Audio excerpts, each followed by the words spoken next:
টাকা ধার নিয়ে কুরবানি করা যাবে, কোনো সমস্যা নেই। কেননা কুরবানি যে বিশাল খরচ এমনটা নয়, সাথে সাথে ঋণ থাকলে কুরবানি করা যাবে না এমনটাও নয়, সাথে সাথে কুরবানি যে ফরজ এ কথা নয়। কুরবানি করা হয় শুধু নেকির জন্য, আল্লাহকে সন্তুষ্ট করার জন্য।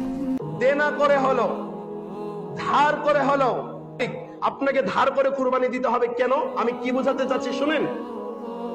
আপনি টাকা পয়সার মালিক, আপনার ব্যাংকে 5 লাখ টাকা এখনো দেনা আছে, প্রতি মাসে আপনি কিস্তি দিচ্ছেন, কিন্তু আপনি 2-3 তলার মালিক, আপনার টাকা পয়সা আলহামদুলিল্লাহ যথেষ্ট পরিমাণ টাকা পয়সা আছে। আপনি একটা সময় ওই 5 লাখ টাকা আপনি শোধ করে দিতে পারবেন, এই অর্থ আপনার কাছে আছে। কিন্তু এই কুরবানির সময় আপনার কাছে টাকা নাই। কি নাই? টাকা নাই। আপনার নিজের ভাইয়ের কাছ থেকে হলেও, আপনার প্রতিবেশীর কাছ থেকে হলেও, যার কাছ থেকে হলো ধার করে হলো আপনাকে কুরবানি দিতে হবে। কুরবানি আপনাকে দিতে হবে। কুরবানি মাপ নাই আপনার। আপনি বলবেন এটা কি ফরজ বিধান? না, এটা ফরজ বিধান না, তবে এটা আল্লাহর একটা হুকুম। আপনি মানবেন না কেন? আমার প্রশ্ন, আপনি মানবেন না কেন?